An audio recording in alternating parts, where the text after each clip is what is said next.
Salut tout le monde, ici Anaïs. J'ai une bonne nouvelle. Avant le live de fin d'Ami, on avait mis en vente des casquettes en édition limitée, des casquettes siglées Ami. Et on les a vendues très vite, y compris le soir du live. Merci à toutes les personnes qui se sont jetées dessus. Et on a aussi croisé beaucoup de personnes qui nous ont dit qu'elles étaient très déçues de ne pas avoir pu avoir leurs casquettes. Donc, on en a remis en vente. Attention, c'est une édition limitée. Vous avez donc 10 jours pour commander votre casquette. Elles sont toutes disponibles sur le site trafic.fr, trapic.fr. Voilà, si vous voulez une casquette, c'est le moment, vous avez 10 jours, après il n'y en aura plus. Salut!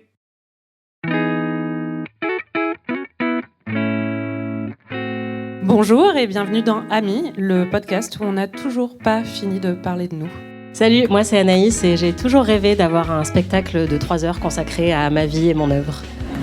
Et moi c'est Marie et j'ai toujours rêvé d'avoir un spectacle consacré à la vie et l'œuvre d'Anaïs pendant 3 heures aussi. Et c'est ça que vous allez avoir maintenant, donc soyez prêts. Ceci est une menace et non pas une promesse. Voilà, vous êtes bloqués. Ce soir, c'est notre tout dernier live et le tout dernier numéro d'Ami après 185 épisodes. On ne va pas pleurer tout de suite, j'espère. Pour l'occasion, on se devait de faire les choses en grand. Nous sommes donc en direct de l'Arlequin à Paris pour célébrer la fin de cette aventure qui a duré plus de 5 ans. Bienvenue et merci à vous tous d'être venus nous voir pour ce moment qui est vraiment très émouvant pour nous.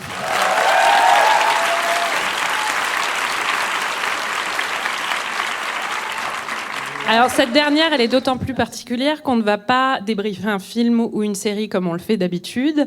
Dans une démarche de mégalomanie totale, on l'admet, on s'est dit qu'on allait utiliser ces quelques heures pour vous parler de notre sujet préféré, nous, et votre sujet préféré aussi, on l'espère, parce que sinon c'est mal barré. Pour ce faire, quelle meilleure œuvre à analyser que ce podcast ? Donc, dans la même démarche un peu que Taylor Swift avec son Eras Tour, on s'est replongé sur ces 5 belles années pour un peu en tirer le meilleur et l'analyser en profondeur. L'avantage, c'est qu'on est dans un cinéma, donc à tout moment, vous pouvez aller voir un film si vous en avez marre. On vous en voudra pas. Je sais qu'on a dit que c'était une prise d'otage dans la vidéo d'annonce, mais ça n'est pas vrai. Vous pouvez vous enfuir si besoin. Donc on va commencer comme il se doit, comme tout épisode d'Ami, par un résumé en 30 secondes, n'est-ce pas ? Tout à fait. Alors Marie, est-ce que tu peux résumer ce podcast en 30 secondes ? Eh ben, ce podcast, je peux même le résumer plus rapidement, c'est la réponse à la question « Comment monétiser notre ignorance ?» Toutes nos lacunes culturelles y sont passées. Et aujourd'hui, on connaît tout et on sait tout, donc on n'a plus d'épisodes à faire et c'est pour ça qu'on est là. Voilà. Magnifique. Et toi, Anaïs, tu as une mission encore plus impressionnante puisque tu dois résumer notre amitié en 30 secondes. Attention. Alors, j'ai pris des notes parce que je voulais être sûre d'avoir bien tout... 30 secondes, hein. Ouais, t'inquiète. J'ai juste 4 pages, hein, ça va. C'est l'histoire d'une brune légèrement obsessionnelle, petite et un peu dark. Ah, je pensais que c'était moi au début. D'accord, vas-y. Qui fait la rencontre d'une brune légèrement obsessionnelle, grande et solaire.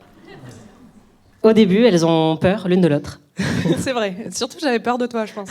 Mais moi aussi, j'avais peur de toi. D'accord, ok. T'es très grande, Marie, hein, tu te rends pas compte, mais c'est très impressionnant. Mais très rapidement, elles découvrent que binger des séries ensemble et parler 8 heures d'affilée au téléphone est la chose la plus naturelle au monde. Progressivement, ce coup de foudre amical se transforme en plan de carrière. C'est vrai. Un jour, elles décident qu'elles seront payées pour se faire découvrir mutuellement certaines des œuvres les plus importantes de leurs existences respectives. Ce qu'il faut savoir, c'est qu'on avait un document qui s'appelait World Domination. Et on y est presque. Hein, donc on est à la phase 3 actuellement, voilà. Sachez-le.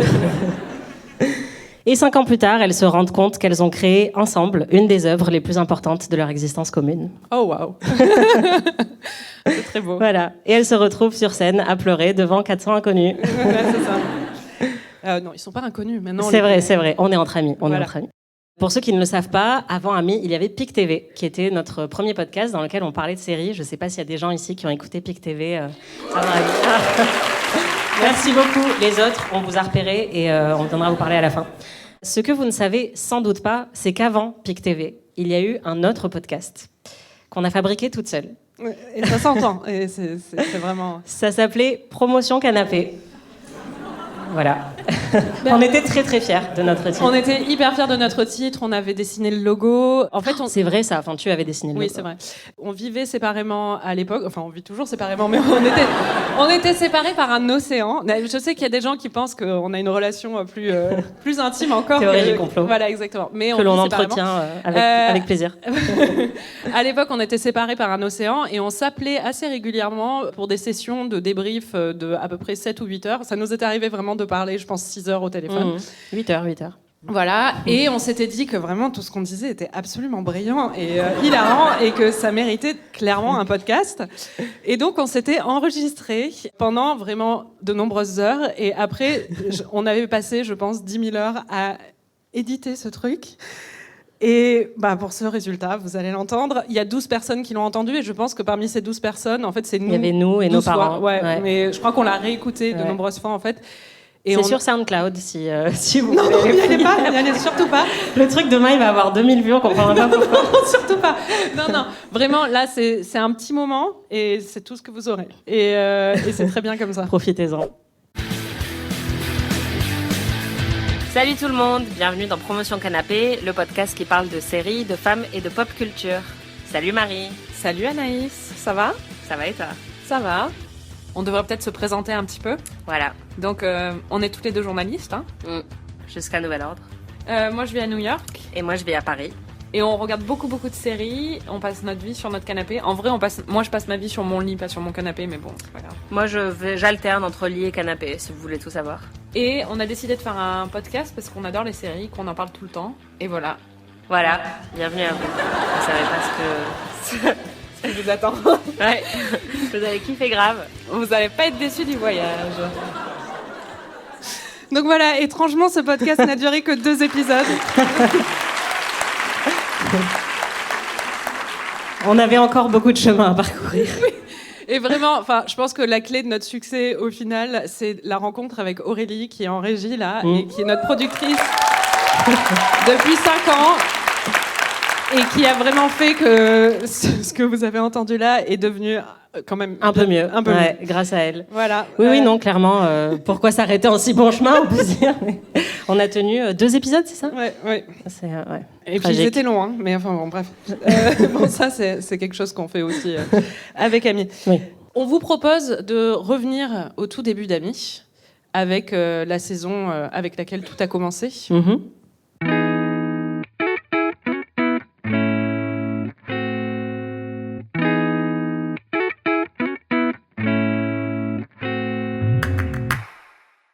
Pour ceux qui se sont égarés dans la salle ou qui ont été traînés par un ami et ne savent pas ce qu'ils font là, l'idée, c'est que Anaïs, tu n'avais jamais vu Friends et que moi, je l'avais vu 92 milliards de fois à peu près.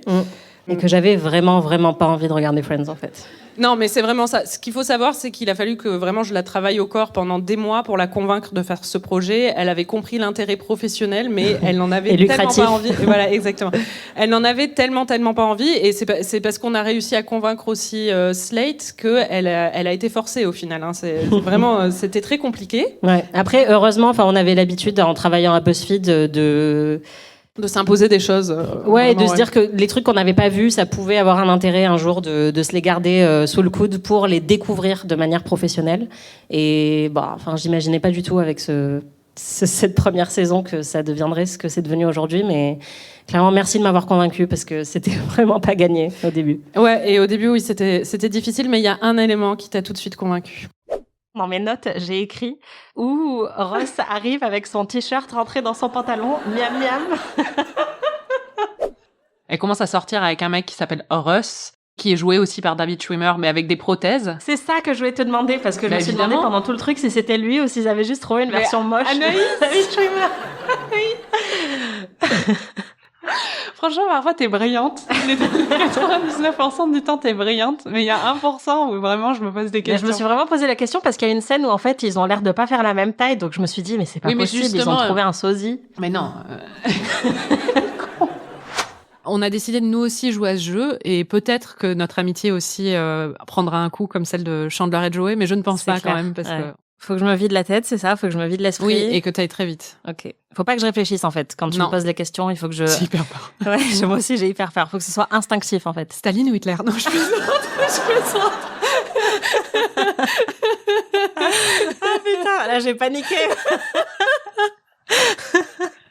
Avoir un troisième téton ou un orteil manquant. Troisième téton, c'est intéressant.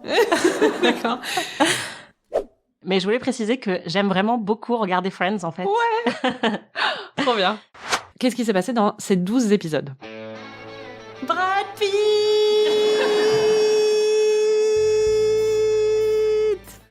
J'ai écrit une chanson pour Joey ce matin. Donc, vous allez voir, la mélodie, c'est une composition originale.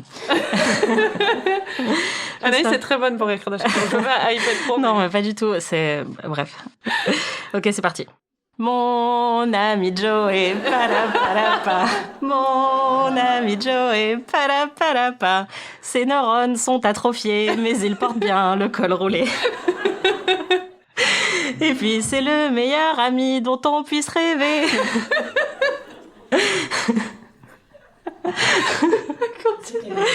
Il est loyal et fin gourmet, et s'il met du nous piquer, il nous pisserait sur la jambe sans hésiter.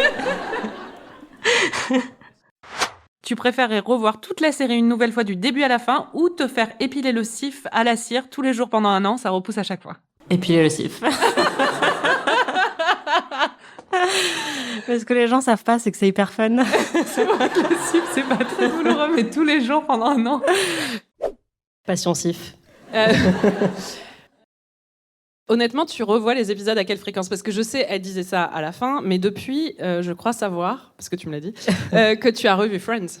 Honnêtement, je dirais que au moins tous les 2 mois, je revois beaucoup d'épisodes. Oh. Mais moi, je revois plus du tout Friends. Toi, t'as été traumatisée à vie. J'en peux plus. Voilà. Tu reverras plus jamais cette série. On non, a ça m'arrive switché, en très fait. très rarement en vrai, alors que toi maintenant, oui, tu es devenue.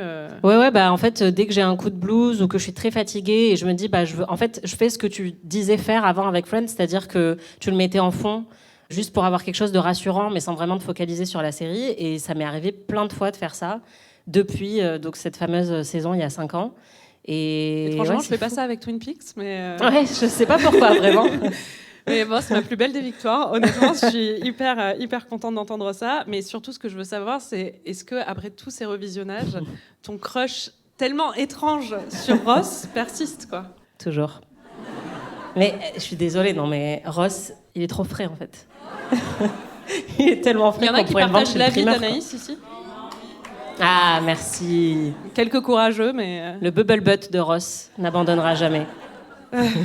Ok. Et je l'en remercie. Est-ce que c'est devenu ta série préférée? C'est pas devenu ma série préférée, mais honnêtement, peut-être qu'elle pourrait être genre dans le top 10, tu vois. C'est vrai? Peut-être.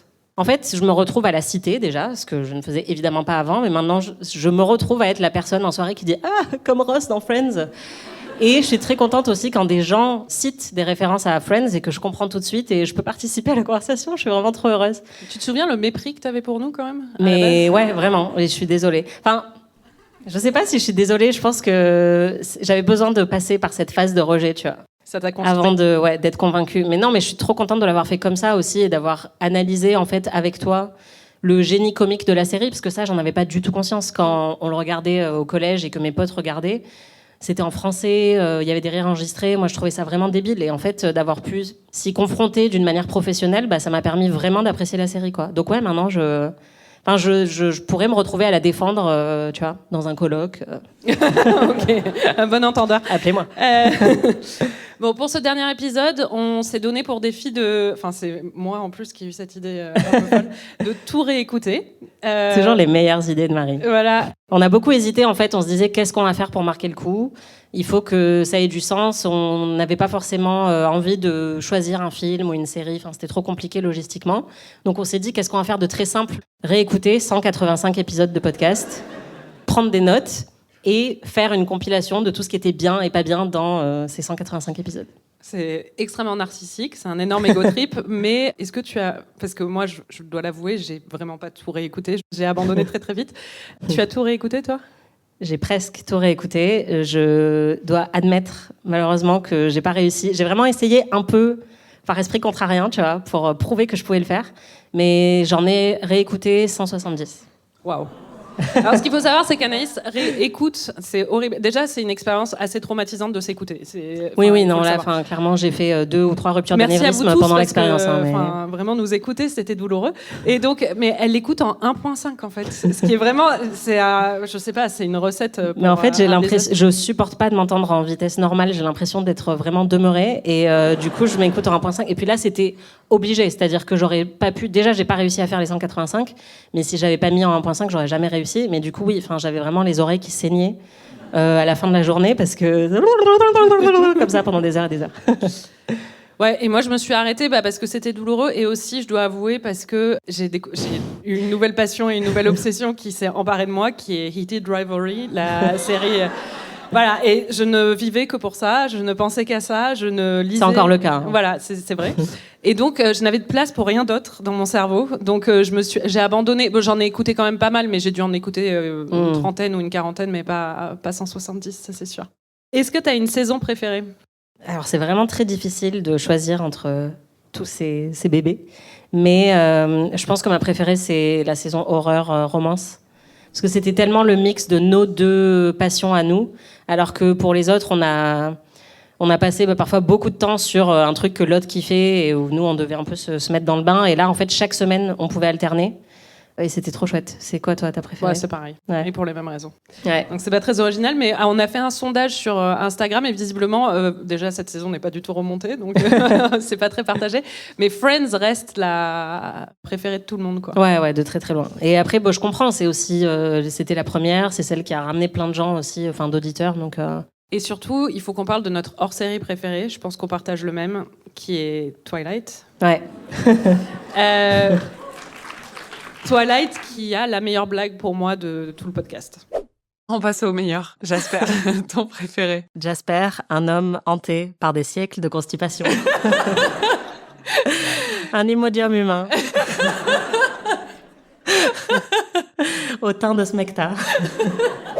Bella est tellement émoustillée par le pouvoir d'Edward qu'elle fait... I don't even know what you're saying. What are you talking about? You want me to go away? I can't. No, I can't. Là, c'est la meilleure scène. Kiss me. Ouais, comment un vampire ça peut bander parce qu'ils ont pas de sang ? Non, mais c'est chaud. Comment on a pu tomber dans le bateau à l'époque, quoi ? De quoi ? De se dire que c'était un triangle amoureux qui avait du sens, quoi. Tomber dans le bateau ? Il faut me retirer ma licence d'être humain, quoi. J'ai pas le droit d'exercer. Edward is old school. Ah, old school. Ça veut dire qu'il passe que par derrière. Aux États-Unis, c'est comme ça, apparemment. Dans les lycées catho du 16e aussi. Voilà. Je veux dire, quand j'entends ces extraits, une réflexion que je viens de me faire, qui est un peu tragique, c'est qu'en un film de Twilight, tu ris plus généreusement qu'en 10 saisons de Friends. C'est clair. Dans sa chute, le dos de Bella se brise en 2, en un angle parfaitement droit. Bella s'écroule ensuite sur ses genoux, qui eux aussi se brisent. Comme vous pouvez l'imaginer, on l'a très très mal vécu.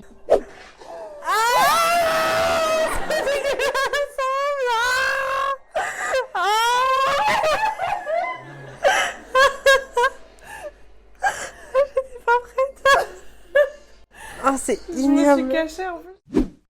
18 ans, mariée, en cloque, et bientôt morte.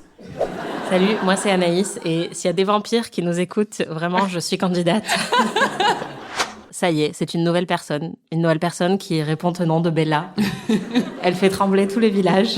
Les gens se disent, méfie-toi de cette fille-là. C'est un phénomène, elle n'est pas humaine. Ils vont pas tuer Jasper.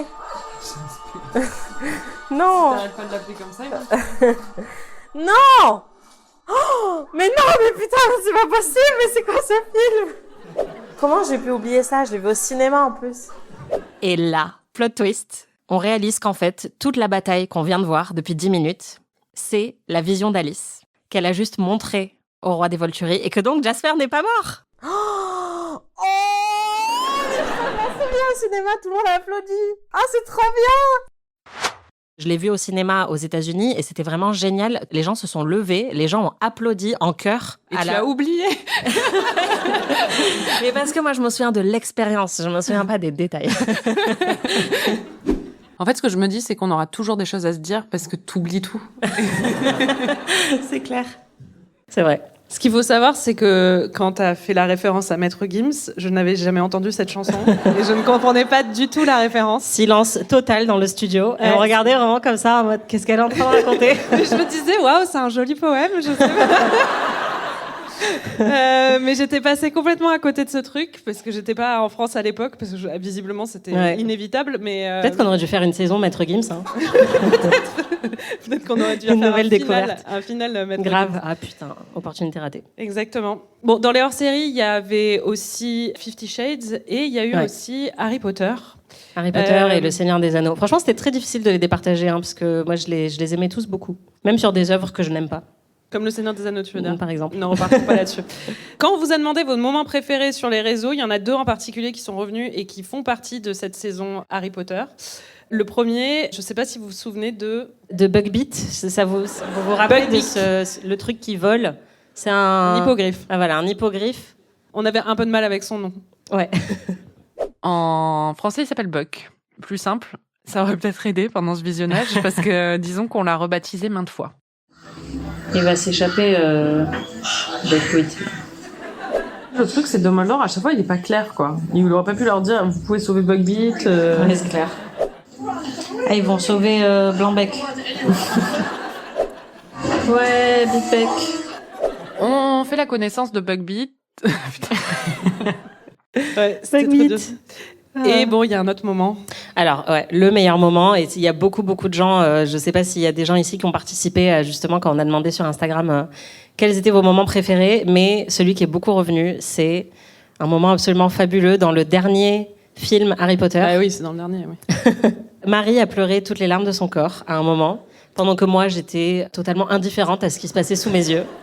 Anaïs n'a pas saisi l'ampleur émotionnelle de la tragédie qui était en train de se dérouler sous ses yeux. C'est-à-dire que tu l'as un peu trop saisi, quoi. Tu l'as vraiment étouffé, quoi. Non, mais ce qu'il faut savoir, à l'époque, je l'avais pas dit, mais j'étais enceinte, donc j'avais des hormones un peu en folie, mais aussi, c'est tragique. C'est un adolescent, je vais pas refaire le débat, c'est un adolescent qui va à sa mort et qui se sacrifie de façon complètement volontaire pour sauver le monde, et voilà. Bon, bref, mais ça aurait été tellement plus punk s'il était mort. Et bon, du coup, on va vous spoiler plein de choses ce soir. On a fait gaffe sur certains trucs, mais globalement, désolé si vous avez jamais vu ou lu Harry Potter. Non, mais c'est bon. Enfin, désolé, mais ça compte pas comme des spoilers. Le seul truc qu'on a préservé, c'est qui a tué Laura Palmer, parce qu'on s'est dit que c'était pas hyper cool de révéler ça.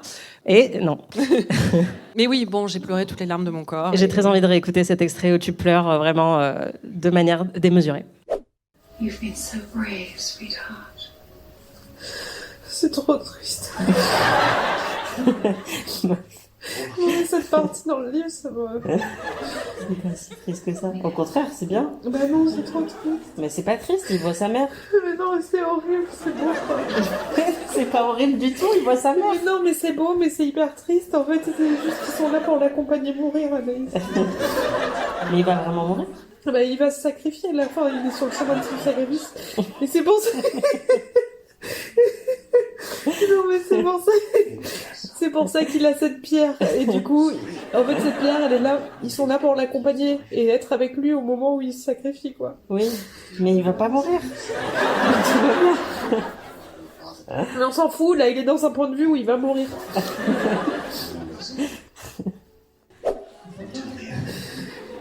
C'est trop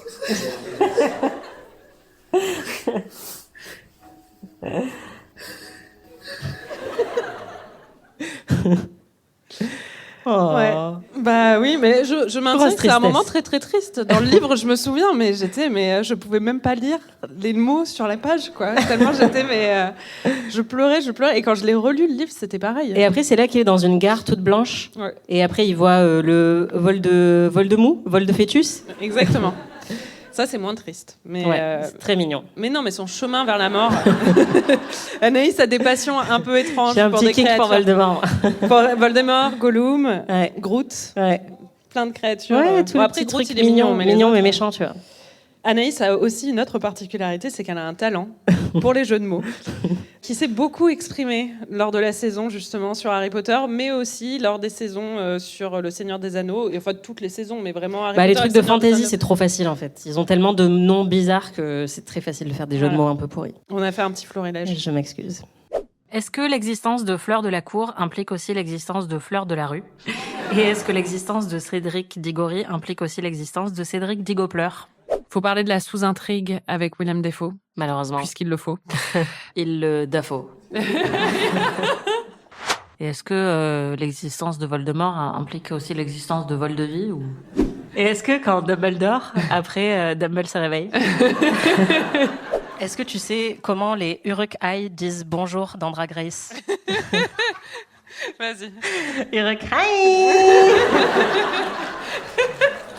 Est-ce que l'existence de Barad-dûr implique l'existence de Barad-mou ? Bon, est-ce que s'il y a un Boromir, il y a aussi un Moche-Romir ? Est-ce que s'il y a un Bilbon, il y a aussi un Bilpabon ? Et est-ce que s'il y a un Lot-Lorien, il y a un Lot-Lotou ? Et est-ce que quand Voldemort, il a le nez qui coule, c'est de la Voldemort ? Et attends, j'en ai noté une autre aussi, excellente. Est-ce que si on mixe le basilisque avec du parmesan, ça fait du pestosque ? C'était très gênant. Je suis vraiment désolée. D'ailleurs, c'était quoi pour toi le moment le plus gênant de tous ces épisodes ? Il y en a eu pas mal, mais... Oui, non, en réécoutant, j'avoue, quand j'entends, parce qu'à un moment, on s'enregistrait devant les séries et les films, évidemment, mais après, quand on regardait les films ensemble, on s'enregistrait toutes les deux. Mais pendant Twin Peaks, en fait, je m'enregistrais toute seule devant mon écran et j'ai des réactions toute seule, du coup, devant mon écran. Et je trouve ces extraits extrêmement cringe, quoi. Ça, c'était un peu acteur studio, en fait. C'est ça. Je le vivais pas comme ça, mais clairement, il y avait des choses. Enfin, je pense que j'aurais pas réagi comme tel si j'avais pas été enregistrée. Donc, en le réécoutant, je suis un peu. D'ailleurs, quelqu'un avait dit sur Twitter que c'était cringe. Ça m'a beaucoup marqué. Et surtout, l'autre truc, Maxime dans la salle me l'a fait remarquer des dizaines de fois. Je sais pas où il est là. Il te l'a fait remarquer. Voilà, remarquer.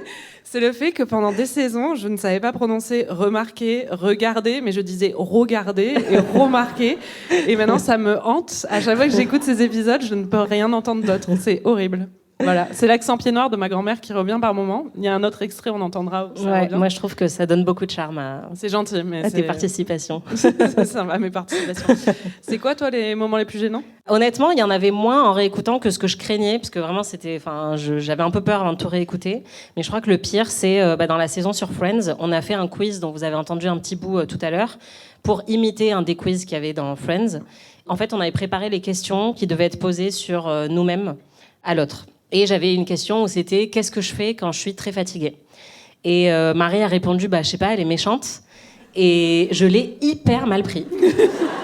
Mais vraiment, et c'est hyper gênant à réécouter parce qu'on entend dans l'épisode à quel point je suis saoulée et on se prend un peu la tête. Et je me suis dit, mais comment on a gardé ça ? En fait, c'est hyper gênant. Et à la fin de l'épisode, on m'en reparle. Genre, je dis, apparemment, Marie, elle trouve que je suis méchante quand je suis énervée. Donc voilà, vous imaginez pas le nombre de prises de tête que vous n'avez pas entendues dans les épisodes, parce qu'il y en a eu beaucoup. Oui, Aurélie a beaucoup de rush, je pense.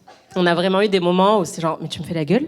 T'as Paris, là, ma blague, elle est pas drôle, et vraiment, ça part en couille pendant 20 minutes, et il y a juste Aurélie qui est en train de se cacher derrière la console, en mode, quand est-ce que ça va s'arrêter ? Mais là, c'est un des rares moments qui ont quand même réussi à atterrir dans un podcast diffusé. Et je suis très gênée par ça. Et je suis désolée, franchement, ça méritait pas que je me vexe à ce point. C'était pas très méchant ce que t'as dit. C'est gentil. L'autre moment où c'est 50 nuances degrés, quand je réécoute les épisodes, je suis très gênée par nos réactions quand même. Ah oui. Moi, moins, mais il y en a une ou deux qui sont extrêmement gênantes. Mais je pense que globalement, ce qui est le plus gênant sur la totalité de ce podcast, c'est la réaction très intense qu'on a eue face à certains crushs, acteurs ou personnages masculins. Et je voulais préciser qu'il y a un membre de ma famille qui est dans la salle et je suis vraiment ravie qu'il entende ce qui va suivre. Voilà, le prochain extrait sur nos crushs. Rémus Lupin, sexy ou pas sexy ? Méga sexy. Alors, je peux m'en parler un petit peu. On va entendre un montage de tes réactions quand Ross apparaît à l'écran. On va le voir torse nu. C'est un grand garçon, quoi. C'est vraiment un grand garçon. Non, mais moi, tu brosses les dents à Spikey, je le nique direct. Hein. Spikey de Notting Hill. Ouais. Il est tellement hot. Aïe. C'est Arago. Aïe, aïe, aïe, aïe, aïe, aïe, aïe, aïe, aïe, aïe, aïe. N'importe quoi. Tu vas découvrir l'affiche du film et tu vas essayer de deviner de quoi il s'agit. Ok, j'ai énormément de réactions là. Ça se bouscule dans ma tête. Déjà décrit. Je sais même pas par où commencer. Ok, donc je garde. Ok, je décris. Donc non, je peux pas commencer par décrire. D'abord, il faut que je dise que l'homme, c'est Bill Pullman. Et que c'est tellement mon crush. C'est un des hommes les plus beaux des années 90 au cinéma. Je l'aime tellement, tellement. T'es pas prête. Non mais j'adore Bill Pullman. Ah ouais, non mais c'est le père d'un Casper aussi. C'est vraiment, c'est l'origine de mes daddy issues en fait. Ses cheveux, mais il est tellement grand. Oh. Oh là là. Attends, il faut que je repasse cette scène.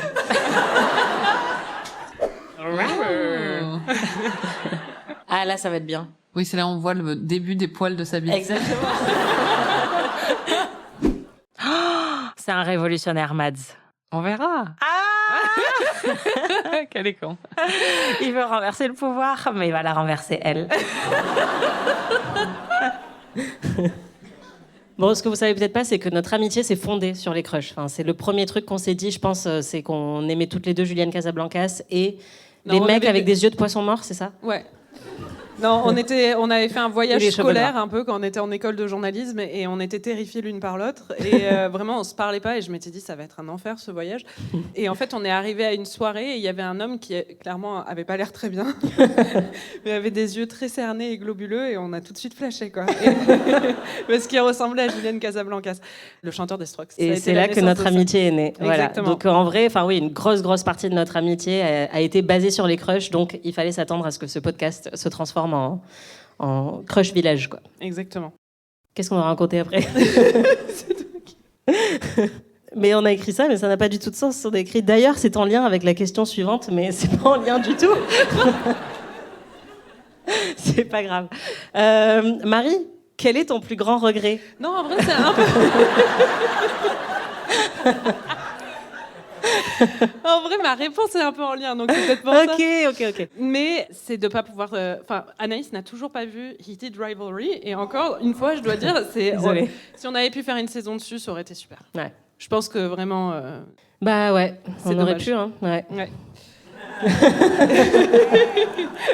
Et toi, c'est quoi ton plus grand regret? Moi, mon plus grand regret, c'est de ne pas avoir appris à jouer d'un instrument de musique quand j'étais enfant. Mais dans le podcast...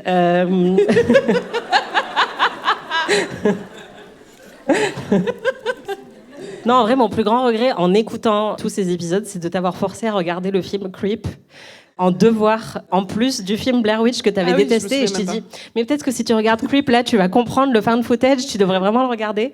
Et ça n'avait vraiment pas d'intérêt. Et je t'ai forcé alors que tu n'avais pas envie. Et je suis désolée, Marie, je Mais regrette. c'est gentil, mais je m'en souviens même plus. Donc, Ah, ok. donc vraiment... Mais tu sais, moi, je suis un peu genre...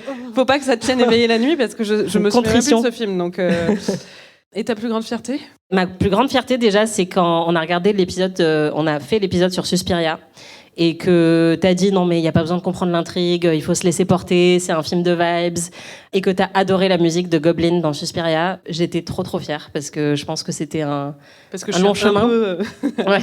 Ouais, et puis c'était vraiment un film, je pensais pas du tout que ça allait te plaire, donc j'étais vraiment contente parce que c'est peut-être mon film préféré. Et on va en reparler, mais juste le fait de t'avoir permis de découvrir David Lynch et Twin Peaks et les films d'horreur de manière générale, enfin, je pense que ça reste une très grosse fierté. Enfin, en fait, c'est plus maintenant, quand on a une conversation sur autre chose et que tu dis ah bah oui, ça c'est très lynchien, ou genre ah bah oui, ça David Lynch, là, mais j'ai mon cœur qui grossit. Et je sais pas, c'est quoi toi ta plus grande fierté? Bah justement, c'est de t'avoir ouvert le cœur. Oh. On va en reparler parce que vraiment le chemin a été long, mais on y est arrivé. Après, j'avoue que j'ai aussi, si, j'avais oublié. Ah. Je l'avais noté. On a quand même interviewé Mike Schur, Ah oui, ça c'était dans Pic TV. C'était pour Pic TV, mais enfin, grosse fierté. Surtout, on a eu une connexion avec lui, mais vous comprenez pas quoi. Ouais, C'était incroyable. Si vous écoutez l'épisode, c'est le créateur vous le de sentirez. Parks and Rec, il faut peut-être le dire. Ouais, et voilà, qui a bossé sur The Office, The Good Place, qui est un être humain très sympa, très intelligent. Et j'étais très fière qu'on l'ait eu en interview. Enfin, il est venu vraiment dans le studio à Paris et on a enregistré 1h30 de podcast avec lui. Enfin, juste, mec incroyable. Il Voilà. est beaucoup plus mignon parce qu'il jouait le cousin de Dwight Schrute, pour ceux qui ont vu The Office. Ouais, dans The Office. Et en fait, c'est surprenant quand on le voit, il est très charmant. Ouais, Voilà. encore un nouveau crush. Exactement. On a aussi été en désaccord parfois. Ah bon? En fait, j'ai réécouté plusieurs épisodes, dont certains qui me faisaient très peur. Et je crois que celui qui me faisait le plus peur, c'était Firewalk With Me. On a eu un gros débat. Donc, c'est le film de Twin Peaks qui a suivi les 2 saisons et qui est arrivé avant Twin Peaks The Return. On s'est vraiment pris la tête. Enfin, pas pris la tête, mais je pense que c'est le débat le plus houleux qu'on a eu. Je sais pas si tu as envie de revisiter certains débats. Certains débats de ce podcast. Non, bah celui-là, je pense qu'on va pas le revisiter peut-être, mais en réécoutant. T'as pas changé d'avis? Non, en réécoutant l'épisode, j'étais assez d'accord avec moi-même. Moi aussi. Même si aujourd'hui, bon, parce que j'avais pas du tout aimé le film et j'avais trouvé la façon dont il filmait Laura dans ces scènes hyper dérangeantes, même si c'est aussi un peu le propos, je pense. Je pense que depuis tout ce que j'ai vu de David Lynch ou même tout ce qui a été dit après sa mort ou des choses comme ça, je comprends que je lui donne vraiment le bénéfice du doute sur ce film et tout ça, mais ça reste quelque chose qui est une expérience qui a été extrêmement dérangeante pour moi et pas de manière... ça n'a pas déclenché chez moi une réflexion ou des choses comme ça, c'était juste très épidermique, donc on est vraiment en train de revisiter le débat. Non, alors que je pense qu'il y a un débat qui est quand même beaucoup plus important, c'est celui sur la couleur de l'herbe dans Les Ensorceleuses. Parce que Marie maintenait que c'était un film d'automne. Et Anaïs dit que ce n'est pas un film d'automne parce que l'herbe est verte. Voilà. Bah, Ce débat a duré 20 minutes dans cet épisode. Mais ça m'a vraiment fait mourir de rire en le réécoutant parce qu'on se prenait la tête sur des trucs débiles. Je disais, mais ils sont en manches courtes dans le film, donc c'est pas l'automne. Ou alors c'est le 1er septembre, mais certainement pas le 31 octobre. Il n'y a pas de feuilles mortes dans la rue, ça n'est pas un film d'automne. C'était la saison de Navet ou chef-d'œuvre où on n'avait pas grand-chose à se mettre sous la dent au niveau analyse. Ouais, voilà, on creusait un peu le fond. Voilà. Et il y a quand même eu un échange incroyable où Marie me dit « Ok, mais du coup, pour toi, c'est quoi un film automnal ?» Et là, je dis « Halloween de John Carpenter ». Et Marie dit « Oh non, non !» J'ai dit « Comment ça, Halloween, c'est pas un film d'Halloween, Marie ?» Mais non, mais c'est trop évident, en fait. Enfin bon, désolée, mais... Okay. Est-ce qu'il y a des choses qui t'ont surprise en réécoutant ? Ouais, beaucoup. Bah déjà, honnêtement, je me suis détestée dans la saison sur Friends. Enfin, surtout au début, je me trouvais hyper... En fait, honnêtement, je peux l'admettre maintenant, je pense... En me réécoutant et en ayant du recul sur moi-même, je trouve que j'étais très contrarienne. Enfin, je faisais un peu, pas exprès, tu vois, mais j'appuyais beaucoup sur le fait que c'était pas drôle et que, enfin, tu vois, c'était mal écrit. Rachel est pas sympa. Ouais, bon, Rachel, je l'aimais vraiment pas, mais. Bon, d'accord. Et en me réécoutant, je me trouve. Maintenant, en fait, je me vois de l'autre côté où je me dis, mais non, c'est super Friends. Et donc, je m'entends critiquer Friends et je me déteste moi-même de pas être assez ouverte d'esprit. Et je me trouve très rigide aussi. Enfin, en fait, bon, ça, je sais que je suis rigide, mais ce podcast m'a permis de découvrir un peu tous mes défauts. Et notamment dans notre relation à toutes les deux, mais où vraiment parfois, et notamment sur les films d'horreur, où j'étais là, mais t'as regardé ton portable, t'as bien éteint la lumière quand t'as regardé le film, et tu n'as vraiment pas eu d'interruption. Enfin, j'étais vraiment en mode, je voulais te micromanager sur ta manière de regarder les trucs. Et je pense, enfin, j'ose espérer que je me suis un peu détendue avec ça maintenant, mais c'était douloureux à réécouter. J'adore cette expérience de... Ouais, t'as vu, en fait, on vous a pas dit, mais c'est séance de thérapie de couple avec Marie. Mais non, mais je sais pas, je crois que c'était vraiment un des trucs qui m'a le plus surprise, c'était d'entendre la moi d'il y a 5 ans et de voir à quel point on a changé. Mais c'est ça qui est ouf aussi, c'est d'avoir un document, un truc encore très mégalo, mais de me dire qu'on a un document audio de notre relation et aussi de comment on a évolué. Enfin, tu vois, il y a des trucs qui me choquent vachement dans ce que je disais il y a 5 ans et dans certaines blagues que je faisais ou dans le fait que j'étais très laxiste sur la question de monogamie. Même si j'ai jamais été particulièrement... Enfin, je pense que j'ai jamais eu une vision très traditionnelle du couple, mais il y a des trucs que je disais... il y a 5 ans où vraiment, je sais pas, ça me choque un peu, quoi. Oui, tu disais que t'en aurais rien à faire si quelqu'un... Ouais, voilà, enfin, tu me dis si ton mec drague une meuf avec qui t'es au boulot, est-ce que ça te dérangerait ? J'avais dit, oh, mais il peut se la taper s'il veut. Et en réécoutant ça, il y a 3 mois, je suis oh là, Anaïs, calme-toi, quoi. Donc voilà, c'est quoi, toi, qui t'a surprise ? Non, rien. Toi, t'es constante, égale à toi-même. Attends, mais j'en ai d'autres, alors, hein, je peux t'en faire plein. Non, c'est bon.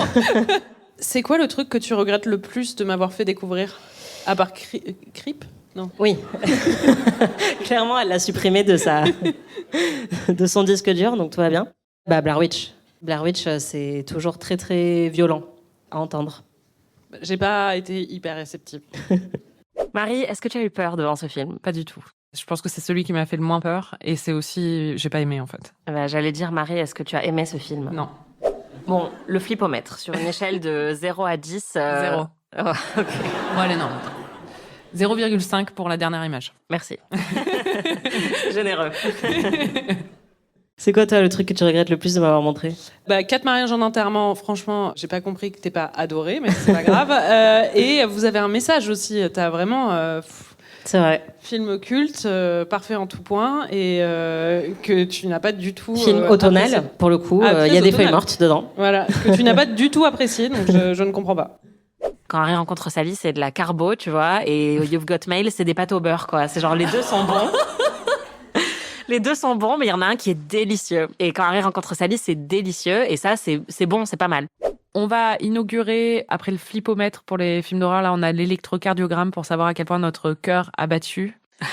La chamade. Je crois que le tien est resté en ligne plate. Moi, je suis en réanimation, là. Franchement. Tu l'as pas revu depuis ? Non, j'ai pas eu envie de le revoir parce que je pense vraiment... Enfin, je l'avais vu une deuxième fois, j'avais eu la même sensation la deuxième fois et je m'étais dit, bon, c'est bon, abandonne, tu vois. Bon, c'est pas Je grave. sais, je suis vraiment désolée. Non, mais c'est pas grave, ça arrive. Qu'est-ce que tu veux que je te dise ? Cette amitié a tenu le coup jusqu'à maintenant. C'est quoi le meilleur et le pire truc que je t'ai fait découvrir ? Le meilleur film que tu m'as fait découvrir, c'est Chungking Express. Enfin, je pense que c'est au sommet, quoi. Ouais. Mais j'ai revu Orgueil et Préjugés 3 fois depuis ouais. À Noël 2023, Noël 2024, Noël 2025 et Noël 2026. Donc ouais, je pense que c'est mon préféré en fait. Et le pire, c'est pas facile parce que tu m'as quand même pas trop montré de croûte, mais je pense, et je suis vraiment désolée, je pense que c'est Le Gendarme de Saint-Tropez. Ah bah oui, non mais évidemment, j'avais oublié C'est même que je vraiment t'avais pas montré bien, ça. quoi. Mais non, mais c'est vrai. Et moi, j'ai attendu pendant 30 ans. Je pensais que ce truc était un classique pour une raison. Et en voyant ce film, j'étais là, mais c'est quoi ce J'avais film? Il n'y a oublié rien que je t'avais dedans. montré ça. Mais en fait, Do Anaïs you, n'a do jamais you, vu- do you, do you, do you, do you, pendant des heures, là. Do you Saint-Tropez, c'est bon, quoi. On a compris. Mais en fait, Anaïs avait jamais vu de film avec Louis de Funès. Et ça reste le seul de Louis de Funès que j'ai vu. Ouais, hein. c'est Mais vrai. du coup, j'ai pas envie de voir les autres, parce que Mais à un moment, ça on m'a voulait faire une traumatisé. saison Louis de Funès et on s'était dit non, c'est trop. Ouais. On n'assume pas la saison de Louis de Funès. Franchement, Mais- et même toi, t'avais été choquée parce qu'en fait, dans l'enregistrement, t'avais été choquée du temps qui restait où t'avais dit non, il reste 10 minutes et en fait, ça faisait que 15 minutes que le film avait commencé. Et t'en ressenti 1h40, quoi. Mais est-ce que c'est typiquement le genre de film que tu mets en fond un soir d'été Ouais, et que tu c'est regardes ça. pas vraiment, quoi. Mais bon. Et en fait, je pense que c'est arrivé avec beaucoup de films où c'est des films qu'on affectionne toutes les deux parce qu'on a l'habitude de les mettre en fond. Et là, quand on doit les regarder avec notre meilleur ami à côté, de manière très concentrée, avec un enregistreur, un carnet de notes, etc., on se rend compte que c'est vraiment pas bien. Et ouais, Le Gendarme, je pense que... Même si je pense que comme Cendrillon, par exemple, c'est peut-être moins bien que Le Gendarme de Saint-Tropez, si on est honnête, tu vois. Ça se joue entre les deux. Mais en fait, comme Cendrillon, j'avais pas d'attente. Alors que Le Gendarme, j'avais des attentes et j'ai été très déçue. Moi, j'aime bien comme Cendrillon. Je Bah, écoute, continue. Non, mais c'est c'est un bien. film merdique, mais je... T'as ton libre arbitre, écoute. Oui, c'est ça, exactement. Et toi, c'est quoi le meilleur et le pire truc que je t'ai fait découvrir? Le meilleur truc, c'est I Am the FBI de Oui. Twin Peaks. Et Spoiler, du coup, La voilà. personne qui a vu Twin Peaks. Ça, il y a une personne qui a vu Twin Peaks The Return dans Non. cette salle. Non, et en vrai, le meilleur truc, c'est Twin Peaks The Return, je pense, de tous les trucs que tu m'as fait découvrir. Je suis d'accord. Et le pire, c'est James Hurley dans Twin Peaks aussi. Et aussi Your Next, vraiment, non. J'ai pas été très réceptive à ce film qui était... Enfin, c'est quoi? C'est du mumblecore, c'est ça? C'est du mumblecore, c'est un slasher mumblecore. Un Va falloir slashercore, expliquer peut-être, ouais. Donc un slasher, c'est plein de gens qui se font buter les uns après les autres. Mumblecore, c'est un courant micro indépendant US où il y a souvent pas de scénario, ou alors c'est un scénario qui est écrit sur un coin de table et en fait il y a beaucoup de scènes improvisées et les cinéastes sont aussi souvent les gens qui jouent dans le film et donc c'est vraiment bout de ficelle, quoi. Ça donne envie, hein. Plein de Et- gens qui se font tuer. Et Marie, Pas de elle aime bien scénario. les trucs préparés et propres et carrés et jolis. Et j'avoue que là, c'était pas le cas. Et en fait, je te l'ai montré parce que c'est aussi pour moi une des meilleures final girls de l'horreur. C'est-à-dire que la meuf qui survit à la fin, qui défonce tout, enfin, je la trouve Non, en vrai, ça, génialissime. c'était pas mal, ouais. Mais c'est vrai que t'as pas du tout aimé l'expérience et l'enregistrement en studio était complexe aussi pour nous deux. tu sais pas que t'es censé rigoler à certains trucs, tu vois. Oui, mais c'est un problème. Oui, bah ça montre que le truc n'est pas assez abouti. Ouais. Ça va être compliqué. On va débattre à chaque fois. Ça me dérange pas parce que je me dis, ils sont chez eux en fait, et donc ils se disent, la menace, elle vient de l'extérieur. Qu'elle aille se coucher ou pas, ça change rien. Ils sont attaqués. Non mais tu plaisantes ou quoi? Non mais ça va pas. Non mais enfin, non, Anaïs, ne me dites pas n'importe quoi pour défendre ce film. Si Non, tu c'est pas étais- pour défendre ce film, mais je pense qu'il y a. Ta en fait, maison était sous attaque de gens avec des arbalètes, tu ne serais pas en train de te dire, je vais aller faire une petite sieste. Hein. On a aussi retrouvé la Marie détective. Inspecteur Marie est sur le coup, puisque tu as deviné le plot twist du film assez tôt. J'aimerais bien dire, ouais, je suis brillante, mais c'est juste que on le voit venir à 3 C'est mal km. écrit, on a compris. T'as déjà regardé sous le lit en pensant qu'il y avait un tueur? Non. Parce que moi, je pense que je le fais au moins une fois par mois. Est-ce qu'il y en a qui font ça aussi? Ok, merci beaucoup. Moi, j'ai souvent des crises de panique en pensant qu'il y a quelqu'un sous mon lit. Mais en fait, il faudrait peut-être que je le revoie parce que peut-être que je le juge trop vite. Ah, je suis très contente que tu dises ça. Mais je le reverrai Mais jamais. tu le reverras jamais, voilà, c'est ça. Très clairement. Mais non, je me souviens de la meuf était assez cool. Mais Ouais. le Non, mais en reste fait, était tu vraiment savais pas ce que douloureux. tu étais en train de regarder. Et comme tu le dis dans l'enregistrement, c'est un problème. Un film doit quand même t'indiquer un peu ce que tu es en train de regarder. Mais tu as été très désarçonné par ce film. Oui. Et je suis désolée. C'est quoi ton top 3 des épisodes que t'as préféré Mon numéro 3, c'est Phénomène de Monsieur Night Shyamalan. Alors, j'avoue que moi, c'est vraiment pas... Parce que tout à l'heure, je l'ai vu dans le conducteur et je me souvenais même pas de ce film, du fait qu'on avait parlé de ce film. Elle a dit, c'est quoi Phénomène? Si vous ne l'avez pas vu, c'est un film de Shyamalan sur des plantes tueuses. Et il y a toute une intrigue sur le fait que Zoé Deschanel a mangé un tiramisu avec son collègue Oui, c'est et vrai. que c'est considéré comme de la tromperie envers son mec, qui est joué par Mark Wahlberg. Ah, au sommet de son art. Voilà. Et leur solution pour ne pas mourir, c'est d'éviter le vent. Notoirement, un élément qu'on peut éviter voilà, très facilement quand on se balade dans la rue. Et ça m'a beaucoup fait rire de le réécouter, en fait, et notamment parce qu'on avait fait une reconstitution d'une scène. Parce que le scénario était tellement nul qu'on a sorti le script et on a fait une interprétation théâtrale de cette scène et ça m'a beaucoup fait rire. C'est quoi, t'as ton numéro 3? C'est le Club des ex, je pense. Principalement parce que tu as aimé ce film. Il y a un moment, en fait, je te montrais plein de films et t'étais là, ouais, bof. Et celui-là, tu l'as vraiment aimé. Et ça m'a fait tellement plaisir. Et en plus, c'est un peu... Enfin, c'est pas niche, mais c'est une comédie des années 90 qui a pas non plus trouvé un public énorme et que je trouve... ultra charmante, sympathique et assez mordante. Et donc le fait qu'elle te plaise autant m'avait beaucoup plu, quoi. J'étais très contente. Bah, c'est marrant parce qu'en réécoutant, j'avais totalement oublié en fait que j'avais aimé ce film. Et c'est vrai qu'en le réécoutant, je dis que c'est mon film préféré de tout ce que tu m'as montré. Enfin, je dis que c'est la meilleure chose que tu m'as montré depuis le début. Oui, c'était Et un j'avais peu oublié. Ouais, c'était un un peu, superlatif, ouais. je pense. Mais non, c'est vrai que je vous encourage à le voir si vous l'avez pas vu, le Club des Ex, c'est vraiment bien. Oui, c'est très fun. Et ton numéro 2 Numéro 2, c'était Shining, parce que c'est un monument du cinéma et je pense qu'on a pris beaucoup de plaisir à découvrir des œuvres populaires, mais là c'était très cool aussi d'utiliser un peu un autre muscle et de vraiment parler d'histoire du cinéma, de parler de l'histoire du travelling, de la technique, de Kubrick, de Jack Nicholson, Shelley Duvall, enfin c'était trop cool, et de Stephen King, dont j'aime beaucoup l'œuvre aussi. Et donc c'est pas forcément l'épisode le plus drôle, mais il y avait un fond analytique que j'ai trouvé chouette à préparer. C'est quoi toi ton numéro 2? Ah bah c'est un autre épisode avec un fond analytique très profond, c'est le premier épisode de Twilight. Vraiment le fond analytique est hyper puissant et non mais c'était trop fun en fait Twilight. Beaucoup de blagues d'ailleurs qui s'appelaient Constipation, c'est ça notre Ouais. premier épisode. Bah parce qu'ils ont tous l'air constipés et c'est vrai que c'était vraiment très fun de. En plus c'était un film qu'on avait regardé au tout début de notre amitié, on s'était fait un Twilighton. Donc c'était vraiment fondateur de notre amitié cette passion pour Twilight.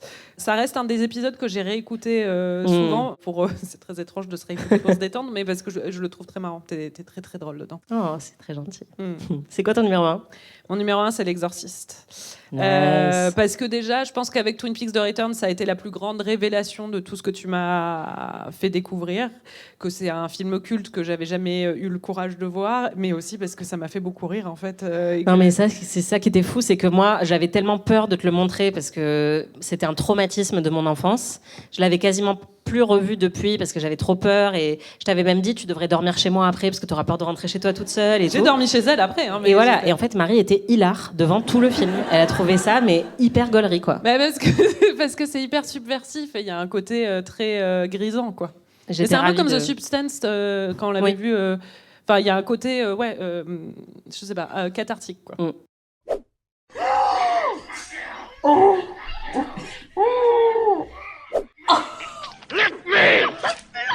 Mais oh enfin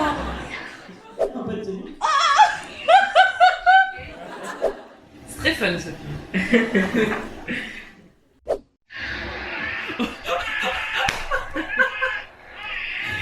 Ah non, mais c'est vraiment une héroïne en fait.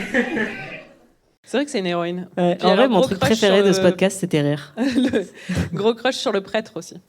Oui, effectivement. T'avais dit, je veux qu'il m'exorcise. Voilà, c'est ça. Et ton numéro 1, toi, c'est quoi ? Moi, mon numéro 1, c'est Orgueil et Préjugés. Je pense que c'est l'épisode que j'ai le plus réécouté. J'ai adoré tout le background que toi, t'as apporté. Je m'attendais tellement à détester ce film.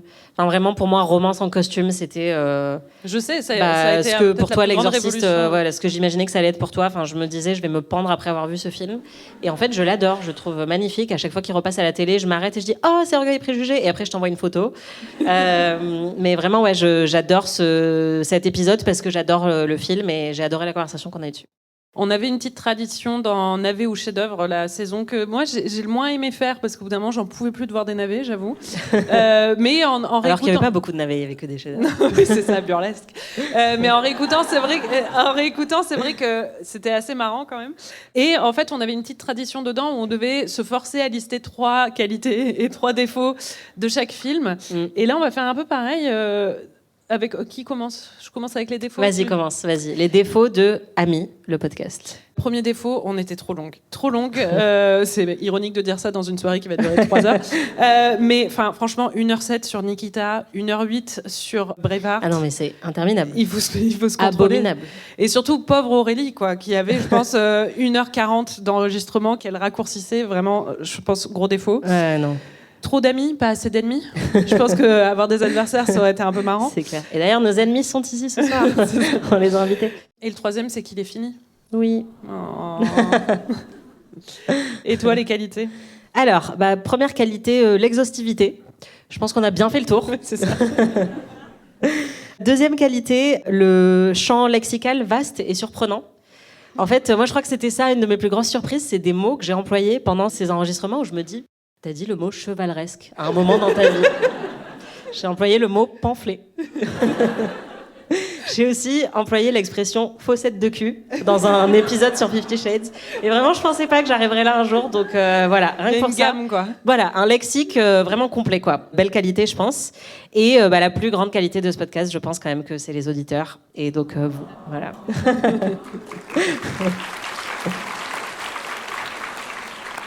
On va faire une petite pause, un petit entracte. Déjà, il y a une boîte à questions, il faut savoir. Ah oui. Où vous pouvez mettre des questions qu'on lira après et auxquelles on répondra. On va en tirer une ou deux au sort, parce qu'apparemment, il y en a déjà pas mal dans la boîte, mais on vous répondra en direct. Ça va être rigolo. Et plus tard, il y aura des bloopers, les meilleurs moments du podcast et un petit teaser pour... on parlait de burlesque. Pour vous allécher.